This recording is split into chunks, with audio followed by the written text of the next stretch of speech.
Good afternoon. I'm Raleigh Flynn, the president of the Foreign Policy Research Institute in Philadelphia. And this afternoon, in our People, Politics, and Prose series, we'll be speaking today with the legendary spymaster and author, Jack Devine, who will be talking about his new book, The Spymaster's Prism, The Fight Against Russian Aggression. And he'll be talking with Ron Granieri, FPRI Center for the Study of the West Executive Director, and the host of our People, Politics, and Prose series.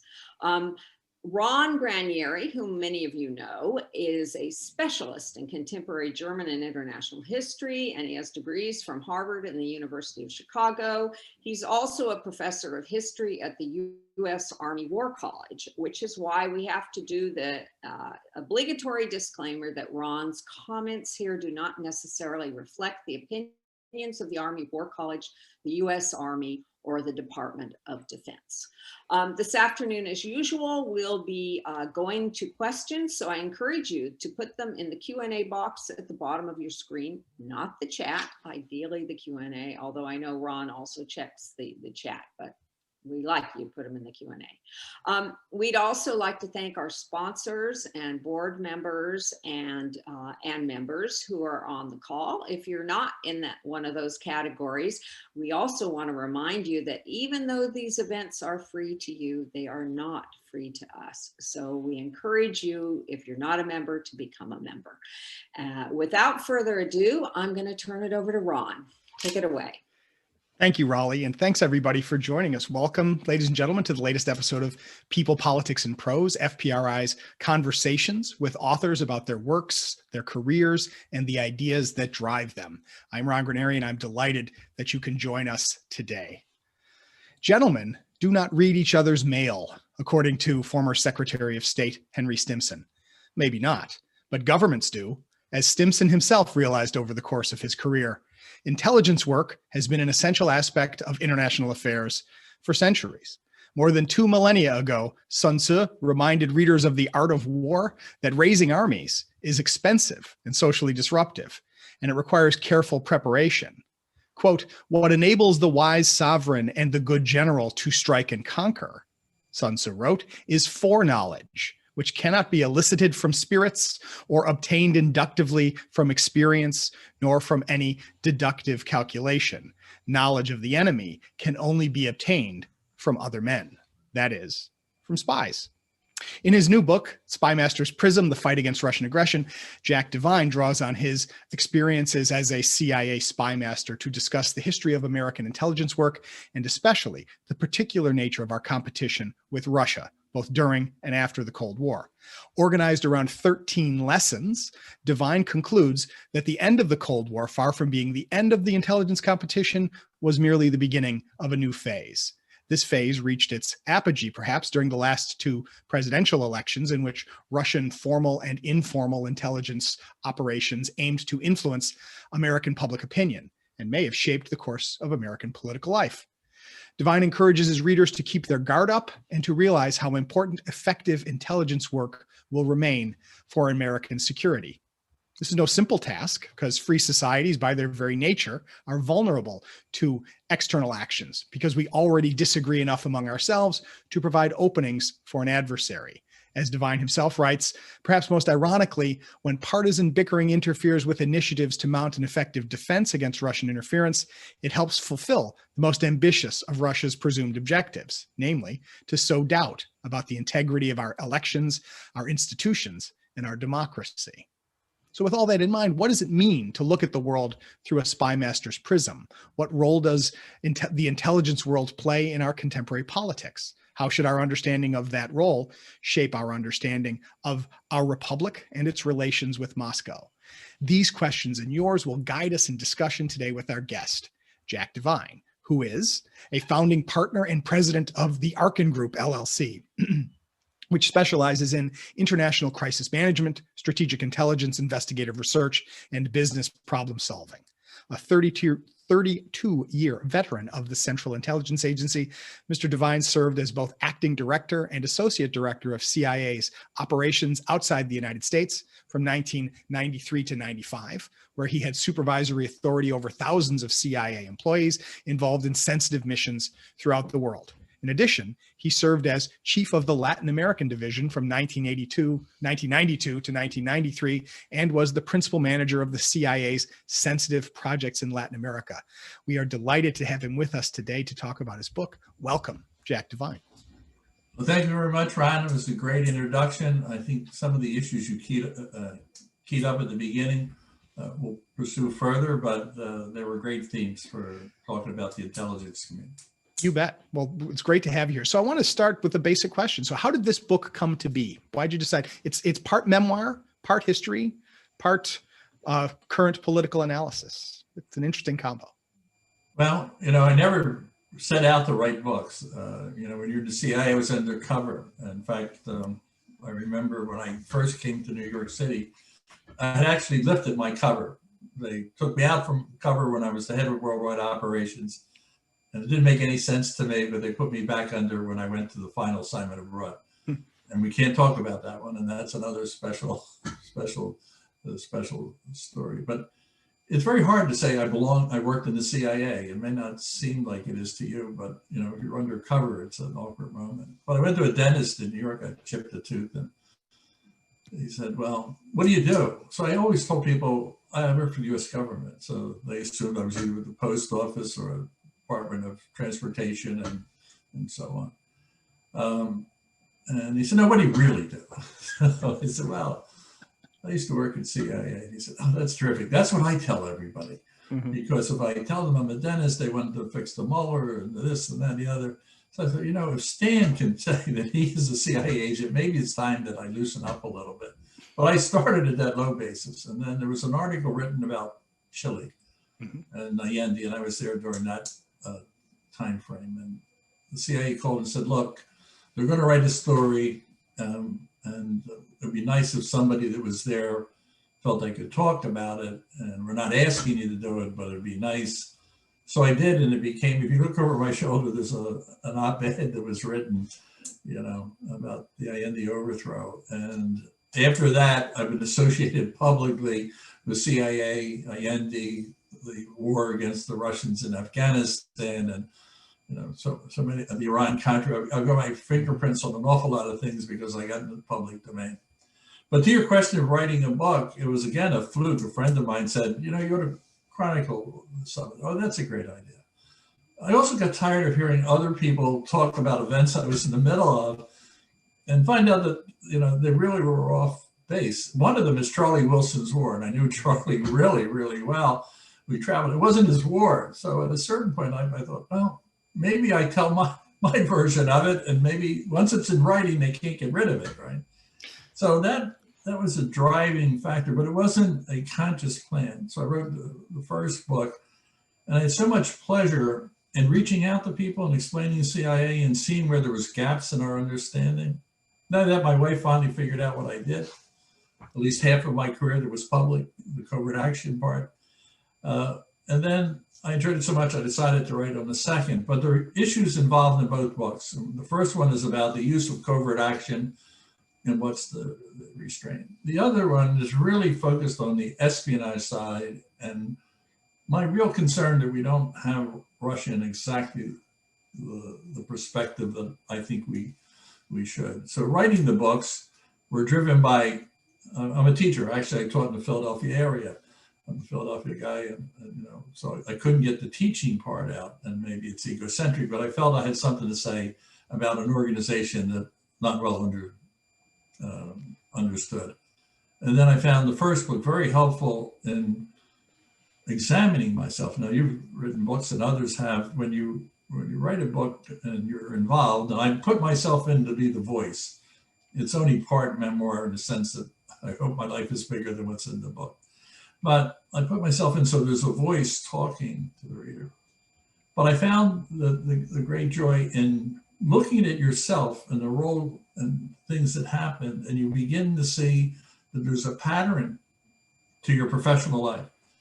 And I concluded, and we can talk about how I was recruited in Philadelphia at 12th and Chestnut, if I remember. But it's not far from the offices of FPRI. We Unrelated. got their eye on you. so you know, how I got into the agency was sort of a fluke. But I actually, in the end, conclude that for whatever set of unusual circumstances, my DNA really fit well. Now, they may not be happy with me, but I felt well, and I felt in the right place. And I think the institution put me in places because they thought I fit. So you don't have that. I didn't have that perspective in there. To me, I was just serving our country, doing what I was doing, and I didn't ask for any job. I just went here, I went there. But when I stood back, that had much more meaning. So that was, you know, you asked me why. I told you why, but now I told you a little bit why I enjoyed it, and that also propelled me to write the second book. And I'm drafting the third already. Right. Did what, if any, interaction did you have with your old employer while you were working on a book? Like, did you have to tell them you were going to do it? Did you have to, you know, did it slow you down to have to communicate? Well, they're two different questions. Those are two different questions. I know. They slow you down for sure. When you leave the agency, first of all, you have an obligation, and it's one that I fully support. You can't give up a source, period, sensitive or not. Sure. You can't give up methodology, and today a lot of that's just technical, and I would never dream of doing either of those. Having said that, you have to submit anything that you're going to write, op-eds, a magazine article, newspaper article. The newspaper article is a little tricky because they are time sensitive and can be out of date 2 days later. But they have been very good with me, and I believe others, in turning around newspaper articles. But you must submit your entire draft, and they go through it. And in the first book, when I got it back, I would say, let's say 30% was blacked out. Mm-hmm. What is this? I'm not telling sources and methods, but the issue was really, not to make it too simplistic, I had far less trouble the second time because I avoided the issue, and that is geography. I could say I didn't like the president, I liked the president, I didn't agree with this policy. I can say pretty much what I want. No, I can say what I want. But what I can't do is say I was in a certain country in a certain time frame and I was here in a time frame. So what I'd have to say is, you know, I traveled there and I traveled back and I traveled back every 24 hours for 2 years. So it got really tricky. So parts of the book were excised, and I was able to write around it. They were very helpful in sort of saying, well, you know, if you said you're in Western Europe, you know, you're okay. You don't have to tell them you're in such a particular place at a certain time. So it's a process, and I've had my disputes with them. I mean, I guess that's an occupational hazard for you. Here's a secret for you. Okay. So when I walked in for the first time, they said, well, I'm going to tell you, Jack, this was the head of the group, the lawyer. And he said, Jack, you're going to find this an irrational process. I said, that's great. I spent all my life trying to make sense out of things. And now you're telling me to get to write a book is an irrational process. So when it was all done, and they were helpful, and they're a great group, and they need to be there to protect this. But so I went in to see them, and I said, you know, you were absolutely right when we started this. And they said, oh, how were we right? I said, well, it was totally irrational how we went through the book process. So it is some people it's more challenging. One of the things that happened in my career, which is why I can write so much, and this is why I described at the beginning the fact that I spent a lot of time on the action arm, the James Bond around the world changing things, and not the Le Carré spying in dark alleys. I did 50% there, so 50% of my career, and that's why it's only a partial memoir, is in that arena. But because I did the covert action, I would tell any young person who gets involved in it, as I was involved in Chile, I never expected to see my cables written by me sitting there in the public record, right? Almost all the covert action operations, the important ones, the big ones, reach public domain. And you should keep that in mind when you start it, that you will be reviewed. Your performance will be reviewed in history. And so I got involved in a lot more of it, and consequently, so much of it is already a matter of public record. It's not that it's in the news, it has to be by the US government in either some legal case, some hearing, that you can consider it in the public domain, not because someone wrote a story and then turned it into a book. Right. Well, and so you have the experience of, you started as a spy and you became a spy master. And at the beginning of the book, you talk about, the meaning of your title, Spymaster's Prism. How would you describe, what's the difference between being a spy and being a spy master outside of being able to tell people what to do?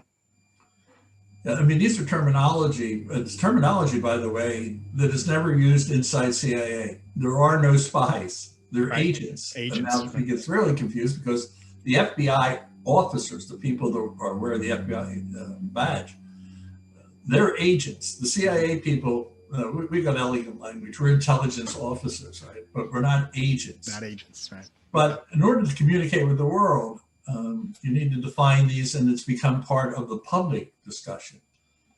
If you're a foreigner and in a government or economic, political, technical area, and you're working on behalf of the United States government, you are a spy. Or if you're an American intelligence officer and you're working for the KGB or now the SFR, you're a spy. But if you read spy literature, there are famous people, famous spy masters, and I won't put myself in the category, but you read Le Carré, you have Carla. Carla is actually his real name was Marcus Wolf, and he was the head of the East German service, and Le Carré modeled after him. He ran 100,000 agents. Now, he didn't meet 100,000, he had an organization, but he was responsible for moving agents around the world. Actually, it's quite interesting, some of his operations that we may touch on it. So he became the spy master. So the people in CIA would, they don't call themselves that, but if an outsider was there and he was describing it, he wouldn't say the senior officer for the Middle East division, he would say the spy master. Because in communicating, that sounds like bureaucratic gobbledygook if you talk about it. So the spy master is, again, the person that oversees the spies and meets a lot of them. I met many, many spies, but for a period of time, I was in charge of the entire espionage, intelligence, covert action piece. By definition, it makes you a spy master. Mm-hmm.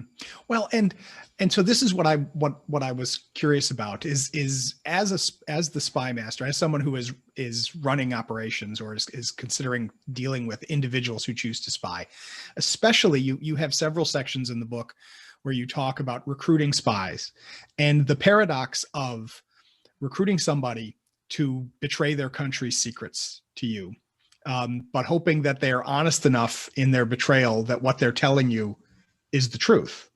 How do you know that that's what you're getting from your sources?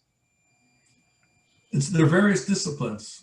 So we're now talking about recruiting spies. There's another one called counterintelligence, mm-hmm. which is he really a spy, or is he working for the other side, or is he a fabricator? So there is a discipline, and we'll set that aside. So let me just start with the recruitment side.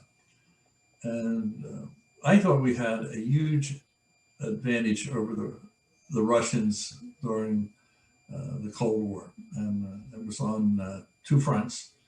The first one was, I thought we had and still have a great product. Mm-hmm. What are you selling? If you're recruiting someone to buy something or to buy into a concept or religion or ideological group, what are you selling? So we were selling America, and again, you may feel it's cliche, but it's a cliche. But when I walk around the halls of CIA and look at the past and the present, there are all different sizes and shapes, as you can tell. I'm 6'5", so the spies come in all sizes. When you look at people, they have a core of serving their country. They really believe in the mission. And I'm sure there was a period in time when the communists and the KGB believed in bringing communism to the world.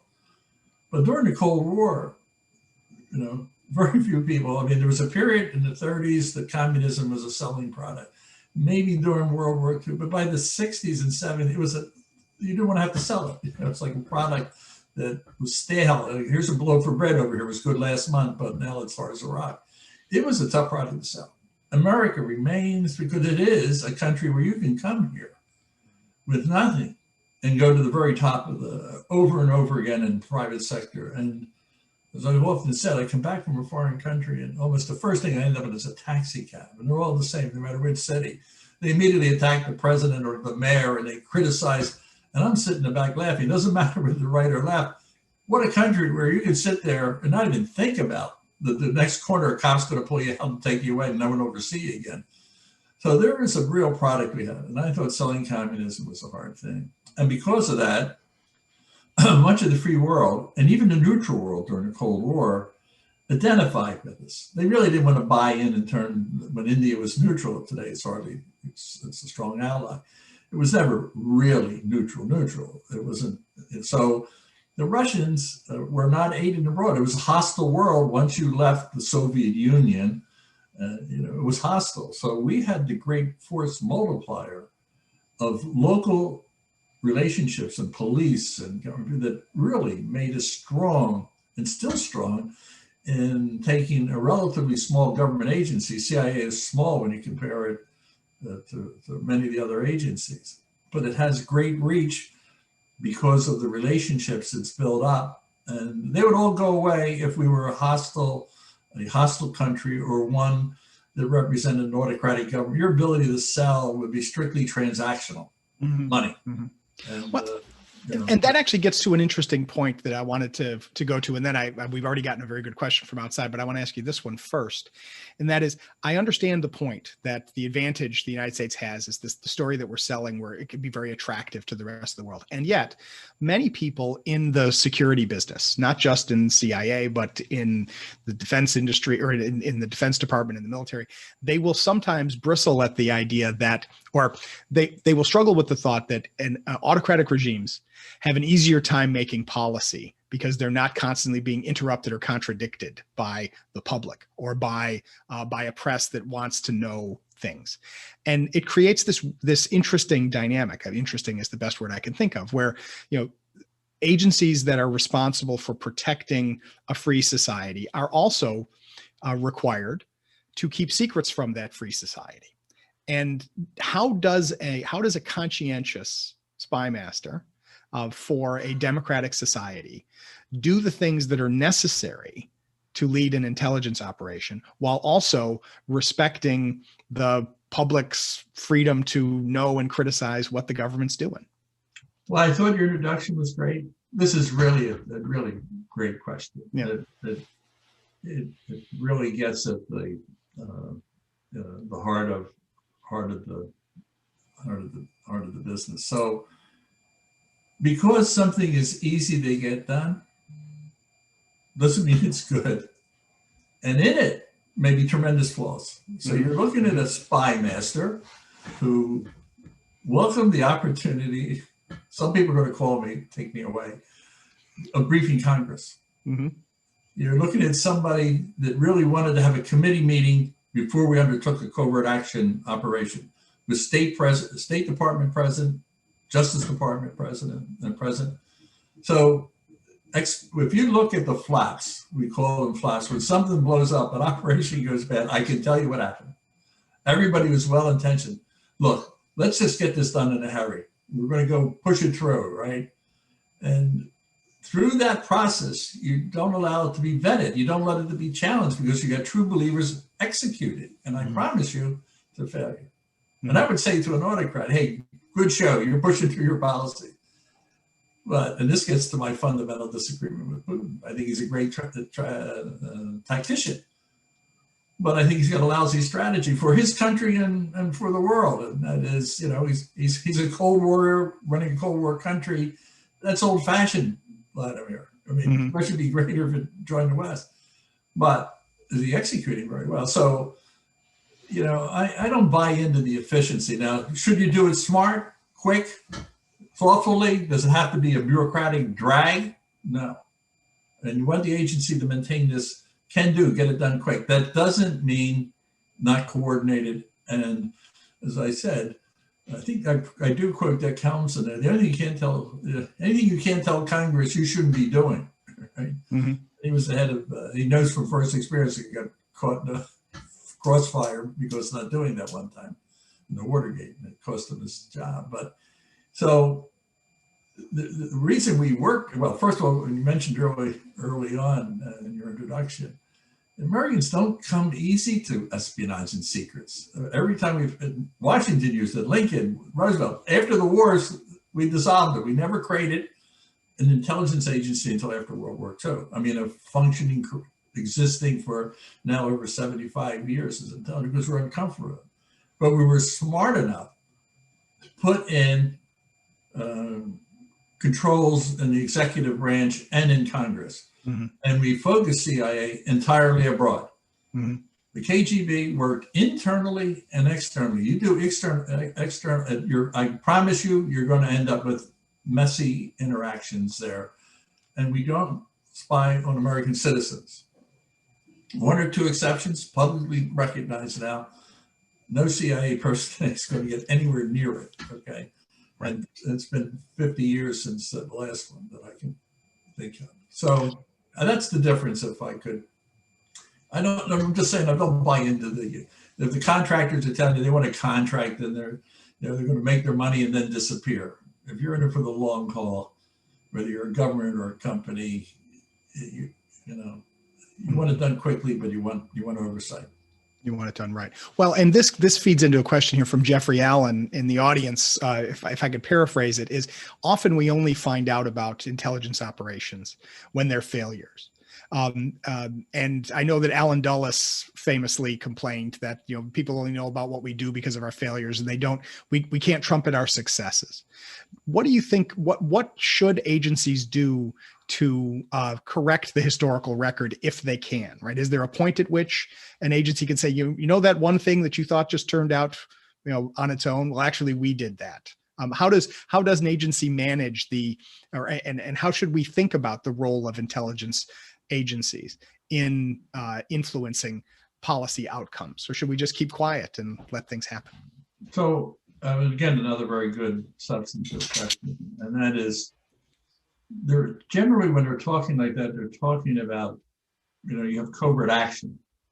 Mm-hmm. In other words, look at these things that went wrong. Mm-hmm. Bad pigs. Now I would say, look at Charlie Wilson's non-war. Look at the agency's real war there as a success. Okay, right. So you have successes, but the failures, perceived failures, come in what I would call the covert action box. It is true that spying and cases where we've had deep penetrations in foreign governments and have provided the type of information that your Chinese philosopher was providing, and that is the intentions and plans. Mm. That does take place. CIA people live with that comfortably, that they don't get recognition, no problem with it. And cases go bad. But a lot of them, are very risky, and, history's full of them. I can't talk about them, no one can. I'm not sure the American people need to know that. I think the American people actually have a fair amount of confidence in their intelligence agencies. They actually think we far exceed our authority and are with us. And I'm saying, no, that's great, but we're really happy where we are. You don't have to give us authorities that you think we have. So, I think,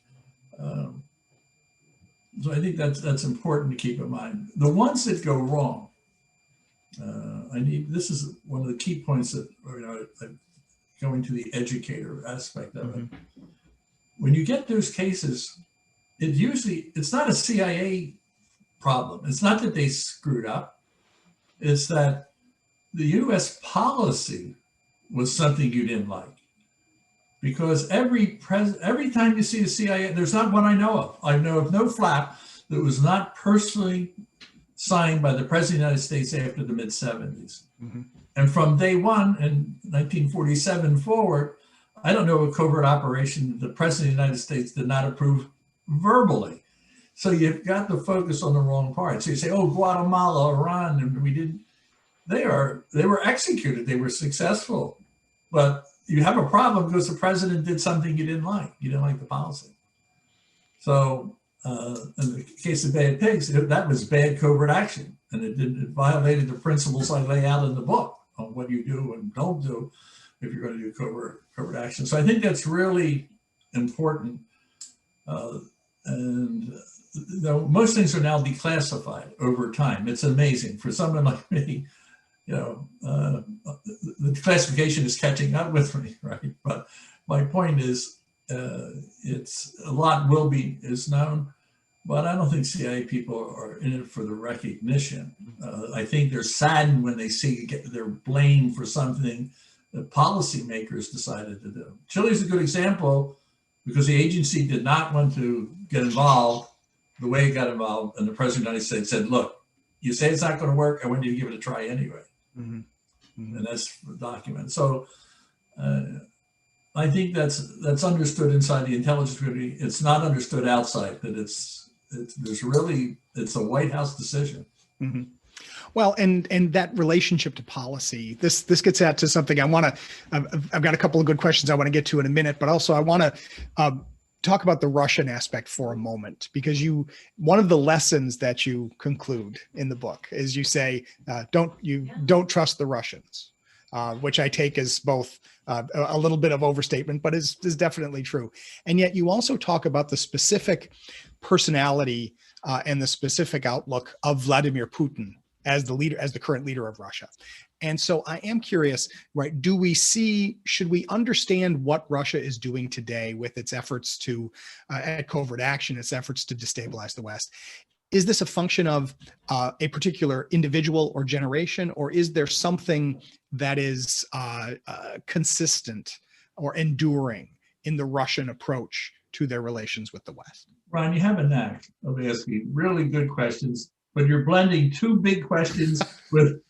So I apologize. I couldn't stop myself. I'm sitting here saying, I've got to address never the Russians, and then I have to address the naked personality. And I welcome those two questions. So you can answer them in any order you like. Never Trust the Russians is based on a Kipling, not Kipling. There was the first democratic elected president in Afghanistan. You might not know this, was in the early 1900s, 1905 or 7.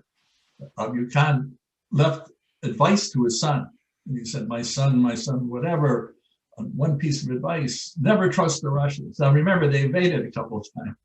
He could have taken out the Russians and said, don't trust the English either. But so in the point, never trust the Russians, was a plaque that was given to me by Charlie Wilson. He actually gave me the plaque, and it's in my office, and it sits there, never trust the Russians. So it's not meant that every Russian government and so on, that every single thing is, we're behind some paranoid look at them. But it was sort of a warning that a guy that was on the border of Russia was uncomfortable. So it's not that extreme statement.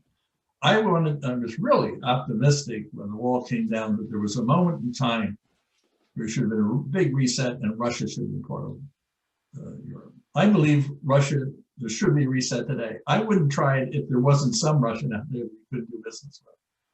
I was the guest of the KGB, as you may know, and it's really irony. In 91, I was the guest of the KGB. So, and I've enjoyed my interaction with them. But the point that I'm making, they have historically with the czars, and then under the communists, they had a view of the world.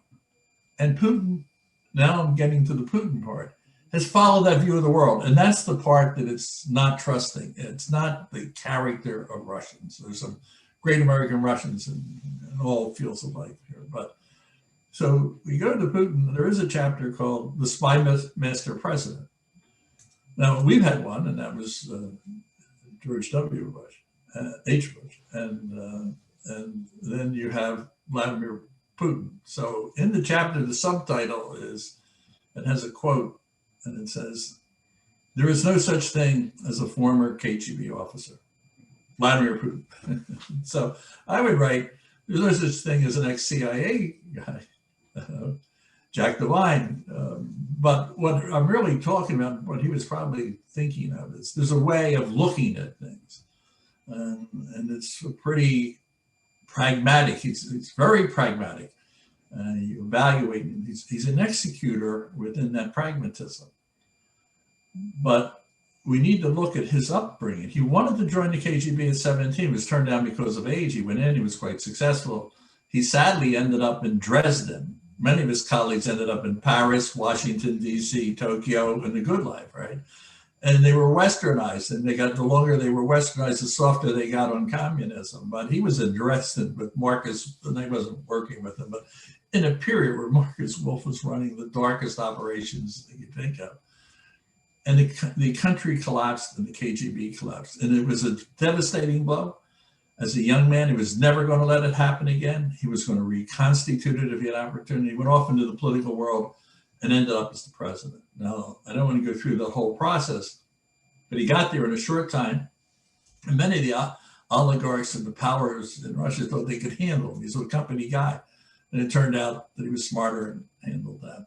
But when he came to power, he had that view of the United States as being a Cold War entity that was implacably opposed to Russia, and that for Russia to be great, it needed to take back the Ukraine, okay? It needed to have warm water ports, it needed to weaken the neighboring countries, and it needed to mount a persistent effort to keep the United States weak. And that gets to your point about the intervention in the election. And while it's terribly important, just the sheer fact that they got involved and penetrated the DNC and got involved in the election, what I'm trying to draw attention to is that there's a bigger story behind this. And that is, during the Cold War, we had an agreement. It's not in writing, there's an understanding. They weren't going to meddle in our internal affairs, and we were not meddling in their internal affairs. And why the world and the magazines and movies all make us running around in each other's countries, spying perhaps, but not in the action part. It was called the Moscow Rules. And he violated that. With his eyes wide open, he interfered in our election. And I was stunned by it. I thought, why, what is he doing? I mean, does he really think that having Donald Trump as the president is unpredictable is going to be a good thing to have to deal with? But it did happen. And I thought, well, maybe it was a junior general who got off the track. And then the more I looked at it, and then you do the Mueller report, and you look at the activity recorded. The Russians clearly intervened, were very active, you know, not in their social media, but even in the human side. And they were desperate to get news sources because Trump's whole team was out of the mainstream and they didn't know anybody. So then the more I looked at it, and I get into this in the book, you know, they have declared a hybrid strategy. That means you're going to use propaganda and cyber as an instrument of power in weakening your enemy. So their real strategy isn't so much about electing people, it's keeping us chewing on each other's ankles. Mm-hmm.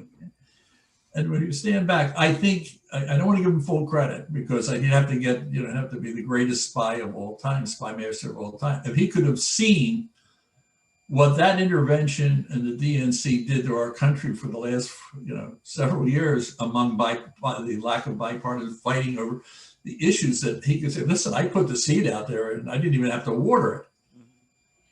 So that's why, you know, one of the things you didn't ask me, Ron, is why am I writing about Russia? Isn't that like old world? I mean, isn't it China? And China is a tremendously, and the most important geopolitical, military threat, economic threat over the now and going forward.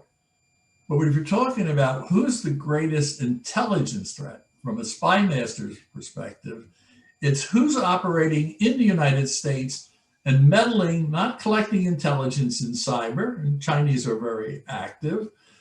Who's in here meddling in the game? And if you look at the most recent report from the intelligence community, was released, where the Russians and the Iranian is a smaller portion. So, and it's not by accident. And that's the thing where I think that we're just not paying enough attention. And here is my bottom line before you throw to another question. We have a new dimension to this war. The Cold War did not have cyber, did not have this tremendous capability. If I were the only one that had it in the days when I was fighting with the Russians, you know, I probably could control the world. I was the only one that had social media. So it's such a powerful, powerful tool. There's no rules of the road. Mm-hmm. And there's no prospect. You're not going to get a treaty.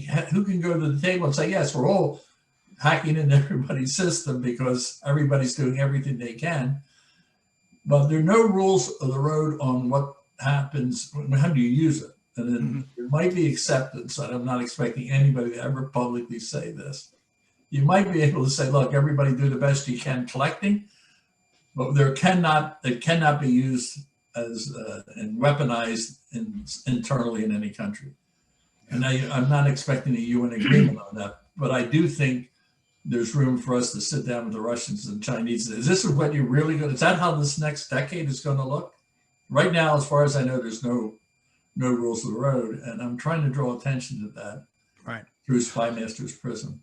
Well, and I think, you know, you hit on these things well, and I want to, at the risk of combining a couple more questions, make one easy. Got to do one easy. I'll give you an easy one. Here's one from Luke Rawlings, who writes in and says, as the Russian Federation continues to amplify illiberal political narratives in the West through disinformation campaigns, how can the United States ensure that irreparable damage is not done to our democratic processes? Well, this is the problem with no rules of the road. Mm-hmm. I mean, if there are no rules of the road, how do you get your hand around it? Mm-hmm. So we have a very strong capability in the cyber arena. I suspect we are the strongest in the world by some factor, but it doesn't mean you can. How do you handle publicly available opportunities for social media? We are not a dictatorial state where we clamp it down, right? So you can't have a half a democracy. You know, we're going to have everything other than cyber will be controlled by the state. So my view is it's not controllable. You know, law enforcement work with all the major platforms that make sure that there's no, pornography crimes and so on. But free talk, political talk, it's really very hard to clamp it down, and I would be opposed to it personally. Mm-hmm. So I think you need two things that are going to have to evolve here. We either have an understanding that it's like counterfeiting. During the Cold War, we didn't counterfeit. Why? We would have mutually destroyed the economic system of the world. So you don't do it. Mm-hmm. We have cyber mutual capability for destruction, and we need to have an understanding. No more internal nonsense. If they don't, trying to get a handle on it. I'm not talking about the other aspect. America's own problem, everyone's problem is social media about every aspect. But just on the intelligence side, you need to get the agreement. If you don't have the agreement, I do not see how you can go down any road other than applying the same techniques to the other country. Mm-hmm. Then you have gone from a Cold War into a frozen war, and the stakes go up, and the chances for miscalculation go up. Maybe it'll be a wake-up call when we get back to the table, but you can't sit there. You can't sit here and let this continue. Right. And I don't want that response. I want the Russians to say, okay, yeah, we had our fun, enough. Okay, let's agree. Because, we could do the same thing. He's much more vulnerable because he is an autocrat. And you say, well, he can clamp down. Well, 100,000 people come out in the middle of winter Russia. That's not a good sign that you can turn it on and off. So, and we don't want to play in that. Where I sat and what I was able to look at over the years, we did not engage in that. I defy anybody. And yet, I think demonstrate that we were involved in internal, undermined political things in Russia. I don't personally know of no examples. See, and I find that fascinating because we know that Putin himself, it appears at least, that he justifies his actions by asserting that the West is behind every form of political disagreement in Russia. Which does say something about his vision of what he does, I guess, that he believes that he should be in more charge than he is. But I wanted to go ahead, please. Oh yeah. As I said, his formation creates a mindset that makes him very suspicious. Yeah. But I want to go back to your opening remark. Yeah. If you're a sophisticated country and you have sophisticated intelligence, hopefully his service was able to say to him, listen, we got it covered. You know, these acts over here are being handled by NGOs and others. There's no footprint here. Mm-hmm. So I'm hoping that's the case. Now, they've either lost a bit of their game, but I've seen too much success on their side over the years to say that they don't have a capability to ascertain the reality. Mm-hmm. It's a very convenient, which country that's been a hostile that doesn't blame their problems, the windstorms, whatever. It's a CIA, you know, windmill out in the middle of the ocean. It's whatever fantastic thing. And there's large segments of their populations believe it. Iran uses it, North Korea, Cuba uses it for years. Mm-hmm. It's the embargo, it's the embargo, it's not our bad policy. So I'm hopeful because, and then that's why you have to sit down and talk. Mm-hmm. And if he says, ABC, you did it, and we'll say, ABC, we didn't, and maybe you can have discussions about it and work your way through. But we need to have those. And, you know, both parties, you know, I served in Argentina. I'm allowed to say that, by the way, fought over it. They took out Argentine stake until we finally found a footnote that publicly said I could say Argentina. But in Argentina, the tango is a, you know, extraordinary dance. But it takes two. There's no fascinating tango by one person. So indeed. In this case, again, I'm for resetting, but if the other party isn't prepared to do that, then you have to recognize that. And if you can't get the discussions, then if they act, they must act first. Mm-hmm. And you have to respond in kind. And I know we keep saying it, mm-hmm. but I'm really skeptical they're talking about seriously get involved in their covert action against the Russians inside. I hope we're not there, and I hope the Russians see the wisdom of not provoking that. I could get that. Well, there's an aspect here that we have about a little over 10 minutes to go, but one of the stories that you tell in the book is you relate the very complicated history of James Angleton as head of counterintelligence in the CIA, and how his awareness of the existence, or when certain moles were exposed in Western intelligence, that he then made finding the enemy the centerpiece of his activity, which many people would argue undermined morale in the agency, didn't make him look terribly good, probably didn't make him terribly happy either. And yet, to be similarly, when people talk about today, when they talk about the Mueller report, when they talk about Russian influence, right, is how can any society be aware of the dangers of infiltration and essentially prepared to find those infiltrators when they are there without succumbing to a paranoia that can be destabilizing or enervating, or you'll undermine your own activities? How do we find that balance to be prepared and not paranoid? I never said a mild dose of paranoia was bad to be a Spymaster. Right? It doesn't hurt, right? Yeah. It's a question of how big that seed is. So, as I said earlier, the counterintelligence is a different set of skills. Yeah. Now, a very good officer, I was going to say case officer, but you wouldn't know what that is. That's a Spymaster.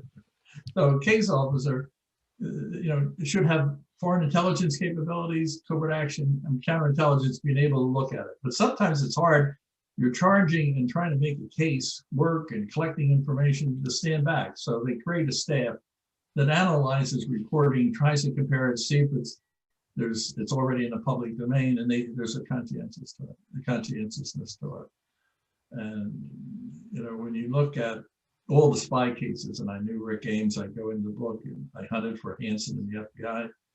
So when you look at it, I have a quote, and it's from the KGB guy that handled Ames and Hansen. What an opportunity if you could run two cases and like that. So his comment was, it takes a spy to catch a spy.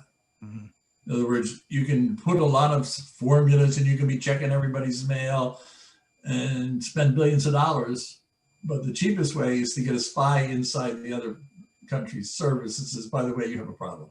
Mm-hmm. And I would say two things. Most of the big spy cases were broken by someone cooperating with us and volunteering the information.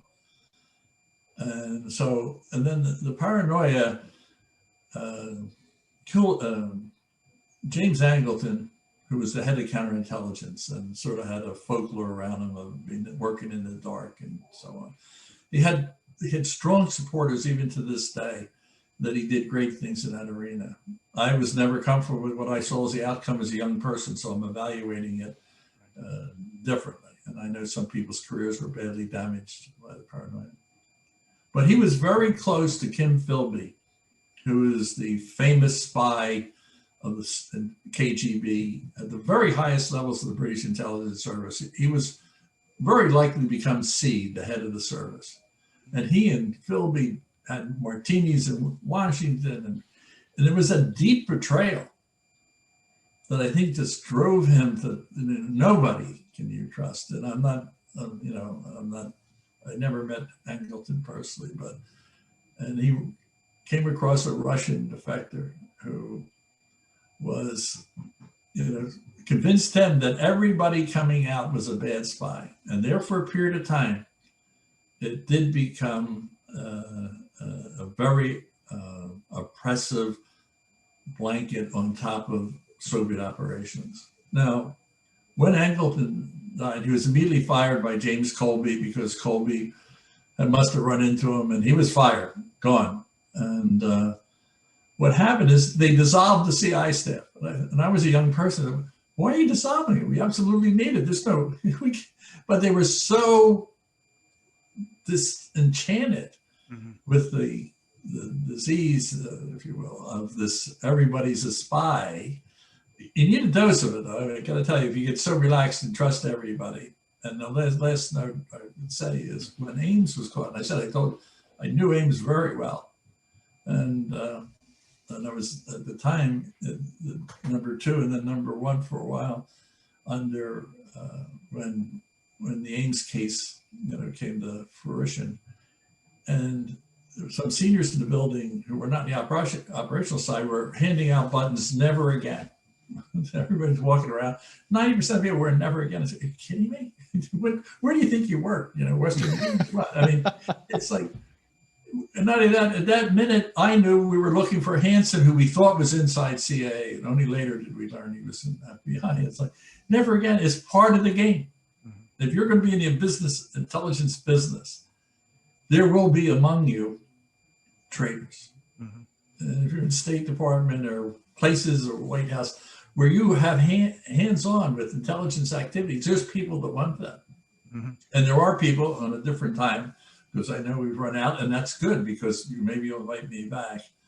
What's on the mind of a spy? What makes somebody walk over? And I told you earlier, many of the very best recruitments were people that came to us ideologically. They wanted to be with the team, and they really hated their system. And it gave us a leg up. But we lost. I mean, I picked Ames, but there were dozens of spies more than dozens that were spied for other services. And, what made them tick? How do you spot a spy? Right. Ron, I don't know how much time you have left. I can give it a try. And what do we have?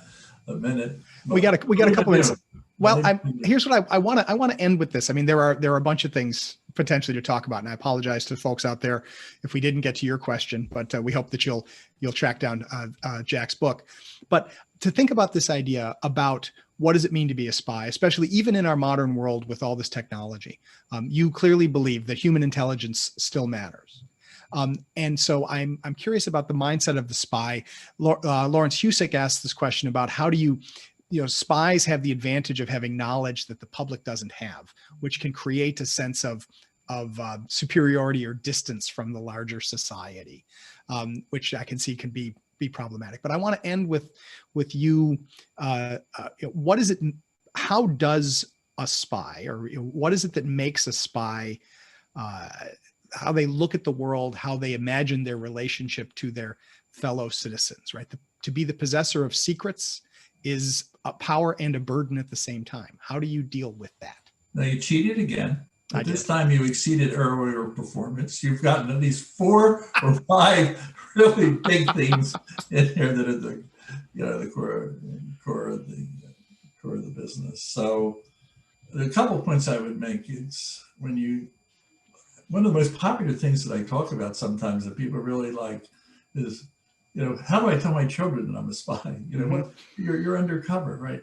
Why? Because James Bond never had a wife, never had children, never had to put them in school, do homework, do accountings in the British service, write reports, or sit in a surveillance car for 3 hours, right? In other words, his world is quite different than the average spy. And the key point is the CIA is made up of a really good slice of America. And so you walk around, that's what you want, thin people, fat people, smart people. Oh, they're almost all smart, they pass the test, but then, they're not so smart that you have to put them away in some box. But you want them to reflect America. And if you leave the system on its own, let them apply, give everybody a fair shot, you'll end up with a darn good mix. And so you get to like Republicans and Democrats who say, and Ronnie can attest to this, we didn't know each other's, you have to take a guess. Because it's probably split, 55-45 and it shifts, right? So, and it's unprofessional to be in there. So it isn't, when I say I had a DNA, it's not because I was spooky, right? Or had extra paranoia. Right. But I mean, I think because I am an average American in a lot of ways, and I'm quite proud of it. So I think, when you go into the agency, the common denominator, as I told you before, is you have to really, I'm in this for the country. I'm going to sacrifice. My children are going to sacrifice. My family's going to sacrifice. And that's the binding force of it. Don't go in. And when I interview young people that are thinking, if I don't say something, don't. You're not going to be happy. You're either going to go in and be washed out, or you're going to go in and have an unhappy career. And I don't know anyone that's in there. So the paranoia part, I mean, they do test. Now they've tested millions and millions of people. Now they're very good, but there's always a couple that squeak through. Saying I spotted one that squeaked through, but they do a really good job trying to get you into that mindset of the normal, right? And they're not saying, well, he's got a really good IQ for paranoia, so let's get him into the CI staff. It doesn't work that way.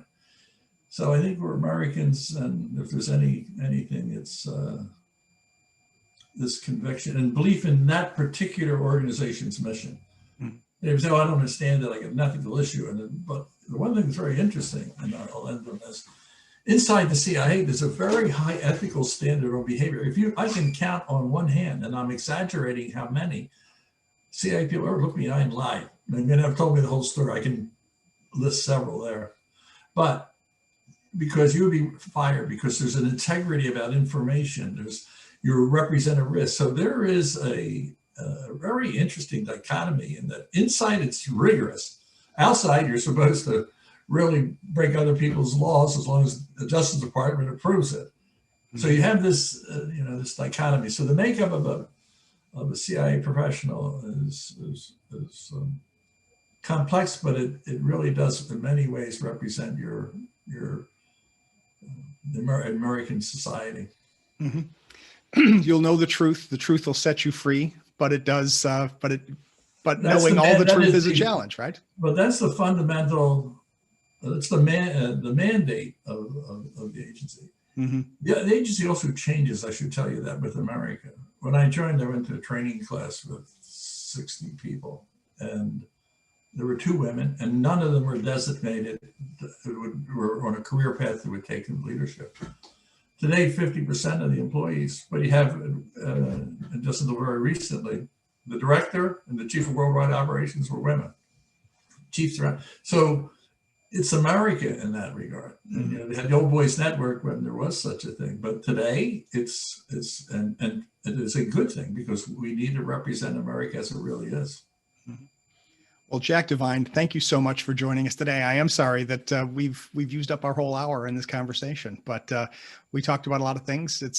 Thank you for sharing your insights. I want to tell the audience that Spymaster's Prism is available in bookstores now. I genuinely enjoyed the questions. I think they touched on what my mission is to hit substantive issues that where are people confused about intelligence and spying, and to make people comfortable with it. So you're a big help to me. Thank you, Jack. Well, we're happy to have you, and we will have to have you back to talk about some more things. But FPRI, in addition to thanking Jack Devine, we want to thank all of you for joining us. We want to thank our sponsors and partners and our members for their generous support for these programs. As President Flynn said at the beginning, right, these programs are free to attend, but they are not free to put on. And so we would, if you've enjoyed this program, we encourage you to consider what you might be able or willing to do to help FPRI to carry on our work. Today's conversation is just the beginning, but the world goes on, and we will talk about these things in our various programs at FPRI. If you've enjoyed our discussion today, please tell a friend and bring a friend next time when we gather to discuss our complex world. To keep up with future episodes of People, Politics, and Prose and other events at FPRI, visit our website, fpri.org. Like us on Facebook, follow us on Twitter. You can follow the host of this program on Twitter at Ronald Granieri. But until next time, for all of us at FPRI who put on these programs, I'm Ron Granieri. Thanks for joining us.